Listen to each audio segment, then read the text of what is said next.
নমস্কার বন্ধুরা, আজকে আমি বানাবো কাঁচা আমে চটপটে সরষে লঙ্কা বাটা দিয়ে মুখরোচক একটা স্বাদের জিনিস বানাবো। প্রথমে আমটা কেটে নিলাম। এই কুর্নির সাহায্যে, এই ছোটো কুর্নি যেদিকে আছে সেদিকেই আমি আমটাকে চুলে দেবো। একটু বাটিতে আমি আমটা নিয়ে নিচ্ছি, দিয়ে দেবো। এরপরে এখানে আছে লঙ্কা বাটা আর সর্ষে বাটা, একটু সর্ষের তেল,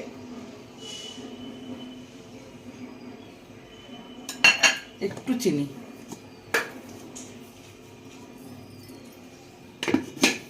লাল লঙ্কার গুঁড়ো, ব্যাস এটা দিয়ে আমি মাখিয়ে নিই। কাঁচা আমের মাখা সর্ষে লঙ্কা বাটা দিয়ে।